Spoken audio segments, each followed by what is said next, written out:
Hello and welcome to our first online fostering information session from the Camden Fostering team. My name's Lauren and I'm one of the social workers in the fostering team. We really still want to be recruiting new foster carers, even though we're having to do things a bit differently at the moment with the coronavirus lockdown. So bear with us as we try and navigate using technology a bit more. Normally we would invite you to come in to a face-to-face information session in the office, but we are doing that digitally now. But hopefully you'll still find it informative and helpful. So what we're going to be talking about, or what I'm going to be talking to you about for the next half an hour or so, is just a bit about what fostering is, the children that need to be coming into foster care, and what Camden offers to our foster carers, and finally how the assessment process works as well, if you're keen to get going. And it's worth pointing out that for many people, it's quite a long journey to finally decide that now is the right time to embark upon becoming a foster carer. So there's absolutely no pressure from us to you to kind of sign up and get going straight away. It's really important that it's something that you've thought about carefully and that it's a decision that's right for you and anyone else that you're living with. If you've got children, for example, it's really important that you've spoken with them if they're old enough to understand, and that they're happy for you to be going ahead with a fostering application. So take your time as you think about these things, because it's a life-changing decision. So let's start by looking at what fostering is. So fostering in a nutshell is looking after a child who can't live with their parents or any other family members on behalf of the local authority. And fostering is different from adoption. Fostering is temporary, whereas adoption is a forever thing. And foster care enables children to still be part of a family, even if it's not their birth family. If we rewind the clock, maybe back to the 1960s, 70s, 80s, it would have been much more common for children who weren't able to stay with their families to live in a residential home. Some of you might have seen Tracy Beaker on TV, whereas now the thinking is that it's much better for children to still be in the community and in a family, even if that's not their own family. So that's why fostering is where the majority of children who are in the care system will be placed, will be with foster families. And every 20 minutes a child comes into care. I was quite shocked the first time I heard that statistic. That equates to 40,000 children a year in the care system. So we always need more foster families. And essentially what we're looking for is people that can give these children the opportunity to fulfill their potential and still take part in all the kind of normal family life things that you would expect. So why do children need to be fostered? I've got some of the main reasons here on the screen. And what you'll see, the kind of common denominator between all of these different reasons is that they're all negative. It's never plan A for a child to have to be removed from their family, and it will only happen if all the other ways of trying to keep a family together have been exhausted. We all recognise that the best place for a child is to be in their family, so care would only be an option if it's got to such a point that it's not safe for a child to remain in their family. And there's a few different ways that children can come into foster care. So that can be voluntary. Their parents might have got to the point where they recognise right now they're struggling with an alcohol addiction and they need to spend some time in rehab. They recognise that they're not in the best place to be looking after their children, so they might agree for their children to come into care for a period so that they can focus on sorting out some of the things that they're struggling with, and then be ready for the children to come back. It's more common though that a judge would make an order in court for children to be removed. It's a bit of a myth that social workers can just remove children. That's illegal. Social workers, if they've got concerns, have to apply to court for a judge to make an order. for a child to come into care. The only people that can remove children in an emergency is the police, but there's very strict criteria around when they can exercise that power to take children into police protection. Yeah, so thinking about some of these reasons then, domestic violence is a very common factor in a lot of the families that we would work with. About 60 or 70% of cases would have domestic violence as a feature. I just talk briefly about a couple of the other ones as well. So unaccompanied minors, what we mean by that is children coming to the UK to seek asylum from abroad. So when children arrive here, maybe from a war-torn country, or somewhere maybe where they've been persecuted because of their religious or political beliefs, if they arrive without an appropriate adult to care for them, then they are accommodated in the care system until they reach adulthood. So we'd be looking for foster carers who could work with a child that probably doesn't speak very much English and isn't used to life in the UK, but often would be very keen to engage in education and make the most of opportunities here. Yeah, abuse can look like lots of different things: sexual abuse, physical abuse, emotional abuse, really awful things for any child to experience. And neglect is the absence of care, which actually can be even more damaging than abuse, because it just means that the child has not received any stimulation, so it isn't able to grow and develop physically and also mentally as well. So yeah, those are some of the main reasons why children might need to come into care and be placed in a foster family.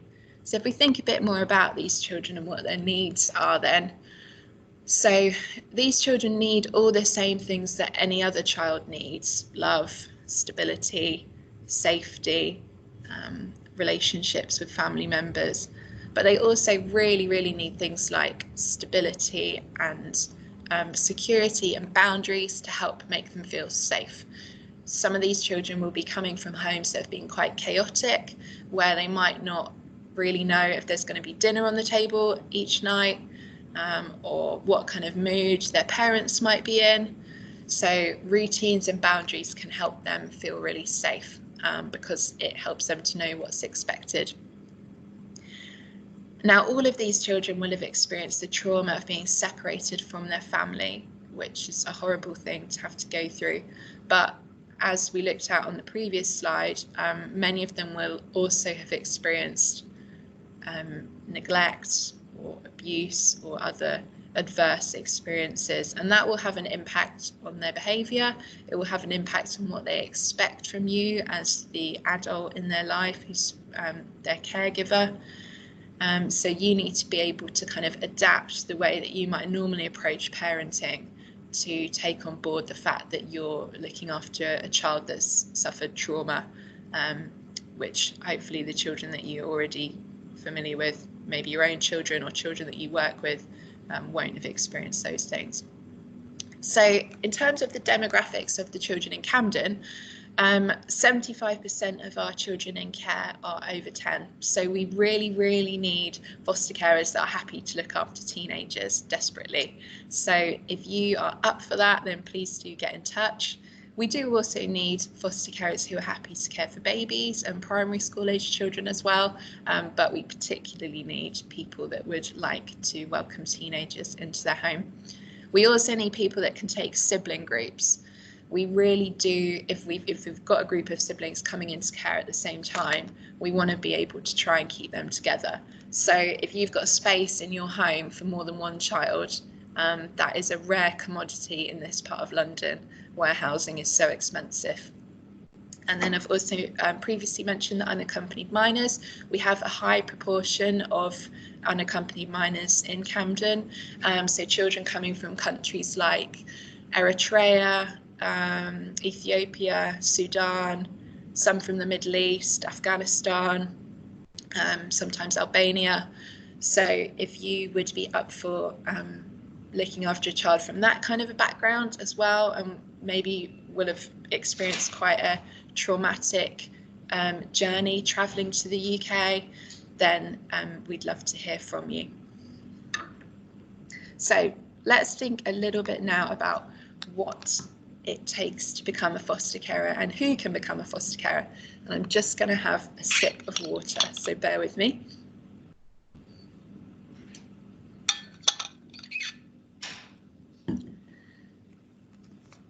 So, in a nutshell, anybody can become a foster carer. That's the short answer, and I'm going to qualify that with a few restrictions in a minute.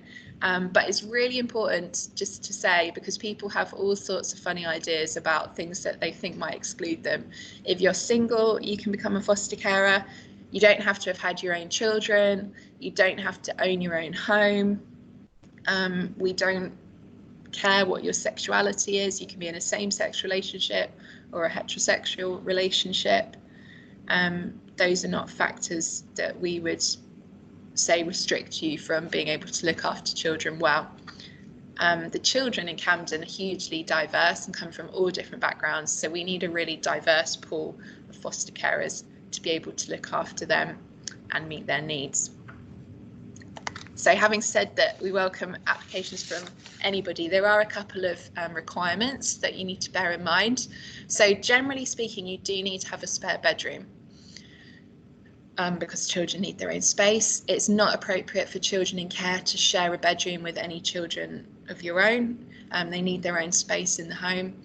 The only exception to needing a spare bedroom is that we do have kind of baby carers in Camden. So we've got people that don't have a spare bedroom but are approved only to care for the age group 0 to 2. So if you don't have space but you'd be happy to look after babies, then please do still get in touch. You need to be over 25, you need to be living in the UK, and then there are lots of different background checks that we do as part of the application process. So we'll do a police check. So if you think that there would be any cautions or convictions or offences that would come up on a police check, then it's helpful for you to let us know beforehand. And we do a medical check. Again, if there's things that are going to come up on that, then it's helpful to know. And with all these checks, we're not trying to catch people out at all. We really do need more foster carers. So we want you to be successful in your application. But we need to know all about you, really. We need to know that we can trust you and that you're going to be able to be dependable and reliable. So if there are things, it's more about having a conversation about it rather than you feeling like you need to be perfect or squeaky clean. Not at all. It's more about us feeling confident that maybe if you did have a criminal record, that you've kind of learned from things that maybe happened when you were younger and are able to reflect on that. With the medical check, it's just making sure that you're fit and healthy to care for children. So if you've got a really bad back, for example, then we might want to explore whether or not looking after babies would be appropriate, which requires a lot of physical care. Maybe it would be better for you to look after older children if you've got the space. Again, we do a local authority check, so we'll get in touch with the borough that you live in, which might be Camden, but you don't have to live in Camden to be a Camden foster carer. So we'll get in touch with the borough and see if they've got any records about you that would impact on whether or not you could be a foster carer. And then we ask you to provide details of people that can give references for you as well. So that might be family members or friends, colleagues, anyone that can talk with some insight about your ability to look after children. And so you provide the details of those people, and then we get in touch with normally 3 or 4 of them. And we will also try to speak to any significant ex-partners that you've had as well. So I'm talking about kind of substantial relationships, and particularly if you've had children with someone but maybe aren't in a relationship with them anymore. And the reason for that is that they're able to give real insight into your ability to be a mother or father, if it's someone that you had children with. And we do recognise that if they are an ex-partner, then there'll be reasons why the relationship is not current, and in some cases it wouldn't be appropriate for us to get in touch with those people. So it's not black and white. It's something that we would discuss with you, but where possible it is helpful to speak to them, and we only want to know about whether they think there'd be any safeguarding concerns, really. So it's not about what they think of you as a person anymore. So we do take those references with a pinch of salt, but just to let you know that that is something we would try and do. And I mentioned smoking with the medical check as well. So there's quite strict national guidelines for foster carers on smoking. So this isn't just a Camden thing. This is something you'd find with any local authority you approach or any private fostering agency. So if you want to care for children under the age of 5, you or anyone in your house cannot smoke at all, even if you only smoke outside of the home because of the risk of passive smoking. If you're wanting to care for children over 5 and you smoke, that is fine, but we would ask you to try and quit and to make sure that you don't smoke inside the home as well.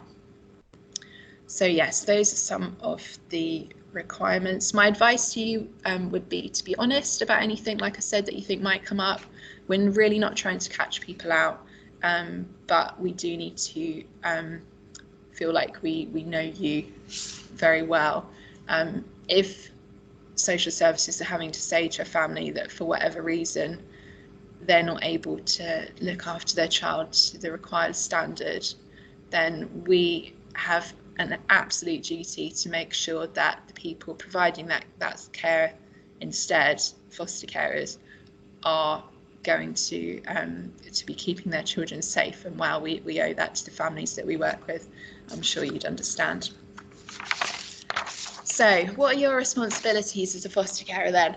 Well, like I said at the beginning, you're looking after a child on behalf of the local authority. So first of all, you're looking after a child. So it's all the kind of normal parenting stuff that would go along with looking after any child, helping them with their schoolwork, teaching them to tie their shoelaces, having fun, going to the park, helping them develop hobbies and interests, having an interest in their friendships, having their friends around for sleepovers, building their self-esteem and sense of identity, all that normal kind of stuff. But you're looking after a child on behalf of the local authority. So there's another layer of responsibilities that you have, which I've referred to here as corporate parenting, for want of a better phrase. So you have to attend quite a lot of meetings with social workers, maybe with the Children and Adolescent Mental Health Service, called CAMHS, with lots of different people that would be involved in this child's life where they're in the care system. You're expected to undertake training every year and come to support groups with other foster carers. Social workers would be coming to your home. You'd be expected to keep records, logs each week of the child's time with you, what they're doing, anything significant that happens. And also do something called life story work, which you would do in conjunction with the child social worker. And this is where you help the child to make sense of their life's journey and understand why it is that they're living with you and not with their parents, so that they have a kind of secure and settled understanding of who they are. And you're also still supporting the child to have a relationship with their own family. I said fostering is temporary, so it's fairly likely at some point that the child might return home to their family, or certainly as an adult they would still be maintaining relationships with their family in the vast majority of cases. So it's important that you, as their foster carer, help them to maintain a relationship with their family. That might look like phone calls, and for a lot of our kids it would also look like seeing their families as well, and we call that contact, but basically that just means them spending time with their families. So it might be that you take the child to see a parent, and sometimes that has to be supervised in a contact centre. Sometimes it might be out in the community, depending on what's safe and in the best interests of the child. But it's important that you're able to kind of work with families for the sake of the child. And I've said here that in this box, it's about incorporating children into your family and not simply accommodating them. It's much more than just feeding a child and giving them a place to stay. So you do get paid for being a foster carer, not loads, I have to say, and we've got a breakdown of all the money. There's kind of two amounts that you receive each week. So you receive an allowance to cover all the costs associated with looking after a child, so to cover things like pocket money, clothing, doing activities, food, transport, etc. And then you also receive like a fee for being a foster carer as well, so that's kind of like your wage each week. So it's two separate amounts, one that's to cover the costs for the child and then one that's just for you. And this is the allowance, the money that's to cover the cost of the child is public money. So there is a degree of accountability expected of you. So you might be asked to kind of show receipts for things that you're spending the money on, to make sure that that money's being used properly for the child. So just be prepared for that. It's not very British to talk openly about money, but that is something that you need to be able to do as a foster carer for that portion of money, not your professional fee that you're given. And then there's lots of kind of one-off bits of money as well. So you get a lump sum for the child's birthday to make sure that you can celebrate that well. And then another amount at Christmas or Eid or whatever celebration the child might be celebrating, depending on their religious background. And you get an amount to be able to go on holiday in the summer, and also kind of money for starting up as well. So maybe you need to get a desk if it's a teenager, or 101 different things if you're caring for a baby and you need a sterilizer or a pram or buggy or a cot or whatever. So there is an amount of money for kind of startup costs as well. And it's worth pointing out that fostering is not a lucrative career choice. There are easier ways to earn money. So we would just say that we wouldn't want people to foster because of the money, but we recognise that you might not be able to do it if it wasn't for the money. So that's why the money is there. Okay, so what support do you receive as a foster carer? So you get your own social worker to work with you. That's someone called a supervising social worker from our fostering team. They'll come and see you about once a month, and they're also available to give you support over the phone. And then we have a duty team. So all of us social workers in the fostering team take it in turns to be on duty. So maybe your supervising social worker is ill or on holiday. You can call and speak to one of us on duty Monday to Friday, 9 till 5. And then outside of those times, so weekends, evenings, Christmas Day, you can always get hold of a social worker through our emergency duty team. So 24/7, there's somebody that you can speak to get support. And we run 3 support groups a month for our foster carers as well. So we have a support group for our baby carers, one for the kind of primary school age kids, and one for carers who are looking after teenagers. So you can come along and chat to other foster carers, seek support from them. We have guest speakers come along as well. So that's a great source of kind of peer-to-peer support. We have an annual awards ceremony to recognise all the hard work that our foster carers put in.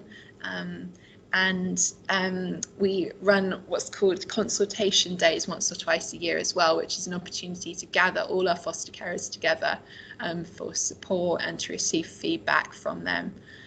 And another way that we really listen to our foster carers and they help to shape the fostering service in Camden is through our Camden Association of Foster Carers, which is an organisation run by the carers for the carers, to kind of hold Camden Fostering Service accountable really, and make sure that we are being led by the needs of our foster carers and young people. And then, as I mentioned earlier, there's an expectation that you will attend training every year. So there's a minimum number of training courses that you need to attend to make sure that you're keeping up to date with developments in what is considered best practice, and also up to date on things like first aid. So we have a paediatric first aid course that's mandatory. And you also do a 3-day training course as part of your application to become a foster carer as well. And that's called the Skills to Foster. And I run that 5 times a year in Camden with my colleagues. And we're looking at how to make that digital at the moment so that we can carry on training up new foster carers even under the lockdown. So bear with us as we get those resources together. Yeah, so there's loads of different training on offer in Camden. I'm quite impressed with the amount of training that Camden offers. So you've got access to specific training just for foster carers, but then you're also able to access the training that we go on as social workers in Camden. And we've got links with some of the universities as well to keep up to date with research and new ideas coming through about the best way to look after children. So do get involved. Right, we're drawing to the end. I'm just going to talk briefly about the types of fostering or different types of placements that we need foster carers for, and then end by thinking about whether or not fostering is right for you and how the assessment process works.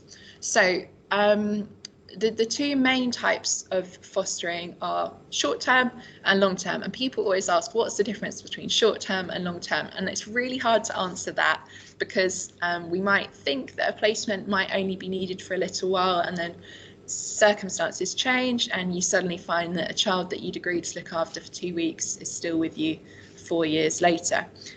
So generally we would say short-term fostering is from 1 night up until 2 years.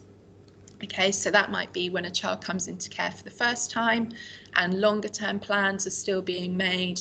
Maybe there's care proceedings in court. So a judge might have said, okay, I agree to this child coming into care on a temporary basis, and the parents might be given a period of time to kind of try and make some changes to show that they are able to parent that child well enough. So there'd be court hearings going on and maybe assessments of the parents. So you'd be looking after that child knowing that things are still being decided about whether or not they will be going back to their family or maybe staying in foster care longer term. So that's a short-term placement. And if it's a child that's been known to social services for a while, then you might get given a fair amount of information about that child when we ask you if you are able to take care of them. However, sometimes, as I said, children come into care in an emergency.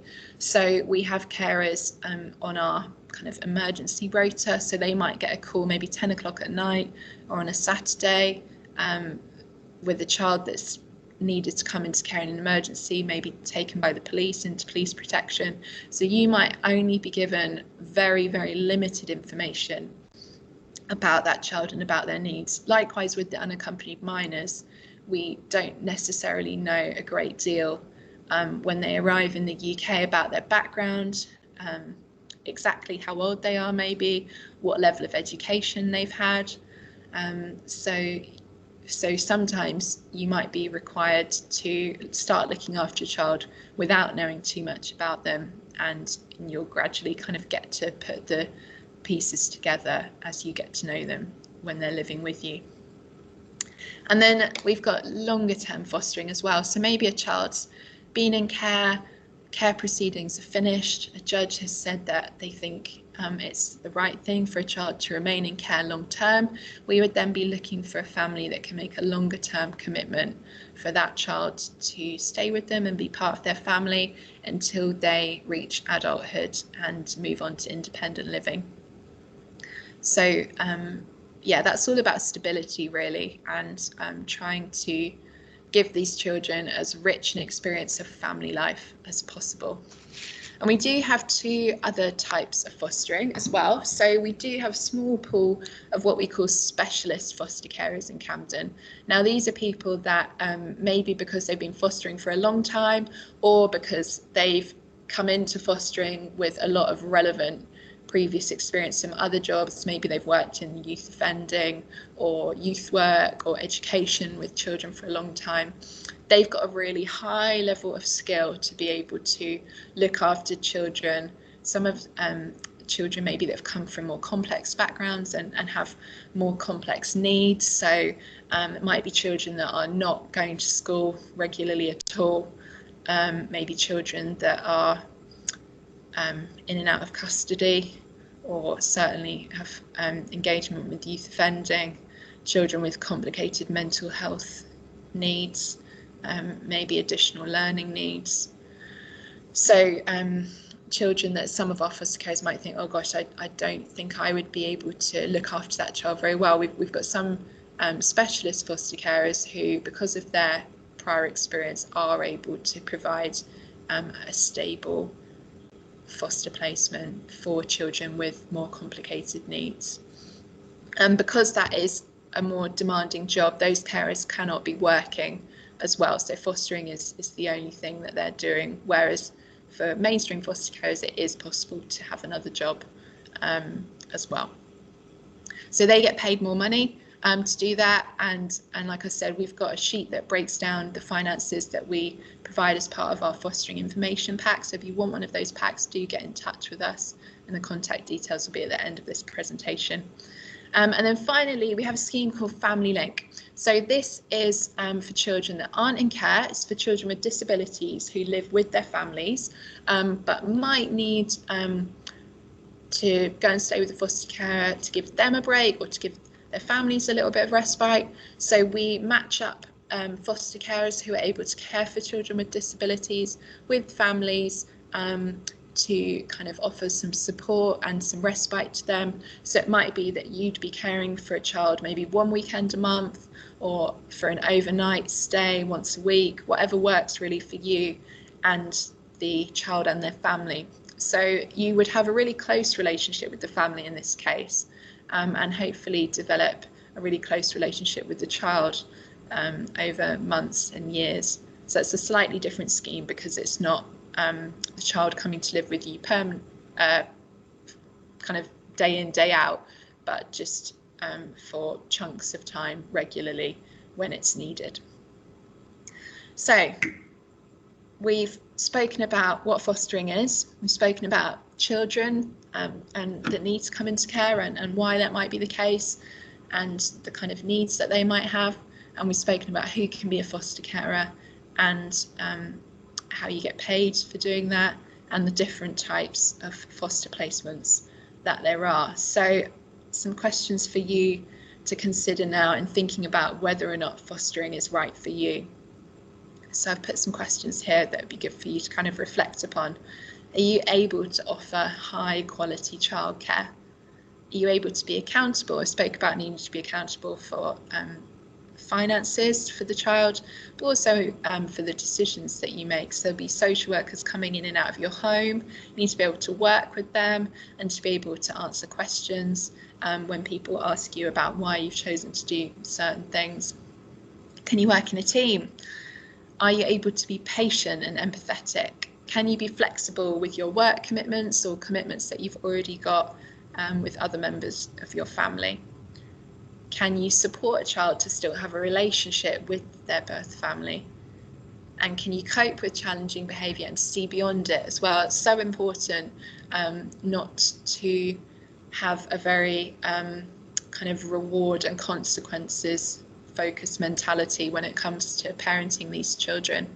They might behave in ways that you would struggle to tolerate, but you need to be able to think about what is driving that behaviour, what is that behaviour a result of, and remember the kind of environment that that child might have come from, and then be able to think, okay, so this is what's generated that behaviour.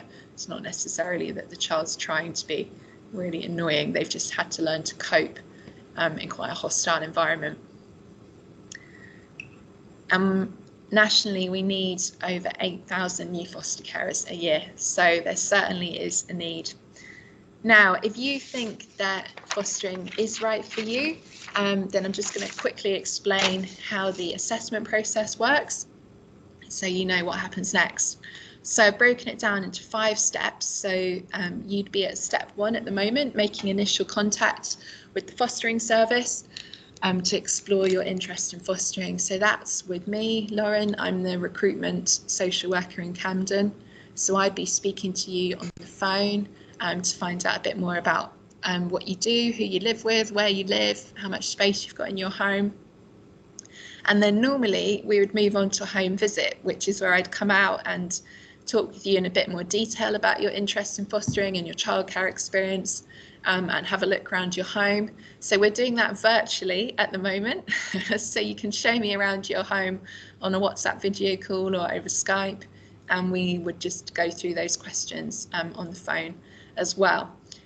And if that's all going well, then we would invite you to a 3-day training course, which I mentioned before, called the Skills to Foster. And that is kind of an introduction into the world of fostering. It's quite intensive. There's a lot of content that we have to cover. And you would normally do that as a group with other people that are at the same point in the process of applying as you are. We're working out at the moment how we can do that online, so that we can carry on seeing people come through the fostering process, even with coronavirus. And if all of that's gone really well, and your background checks would be coming back by this point as well, so we'll be getting your DBS check done, your medical check, your references, etc. If that's all looking good, then we'd be moving on to stage 2 of the fostering assessment process, which is where you are allocated an assessing social worker in the teams. That could be me or one of my colleagues. There's 3 of us at the moment that are doing the assessments.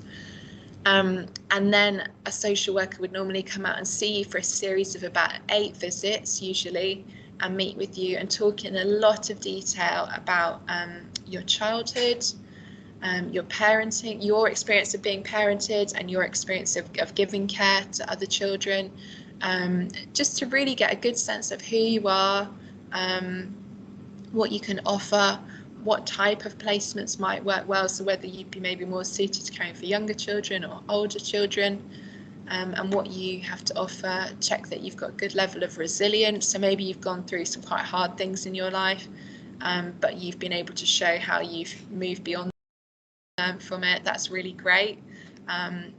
Sometimes people feel like, oh, I couldn't possibly tell them about taking antidepressants, or someone in my family committing suicide, or something that you'd see as quite negative. Actually, if you're able to talk about what you learned from that and reflect on the impact that it had on you and how you've moved beyond it, that's actually really positive. So we'd be really interested to hear in things like that at this stage of the process as well.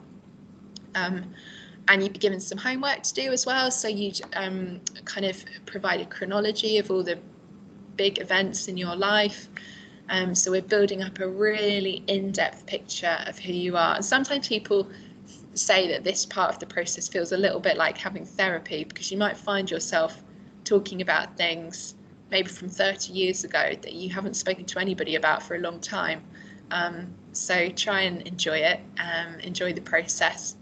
And those series of sessions with the assessing social worker lead them to be able to write up quite an in-depth report, which is your fostering assessment report, that you're then given the chance to comment on. And then you and your social worker go to the fostering panel, which is the final step in the process. And that I think feels a bit like quite an intense job interview. There's lots of people sat around a big table who will have read through all your paperwork and might have a few additional questions to ask you, to check that everything's, all the I's have been dotted and all the T's have been crossed.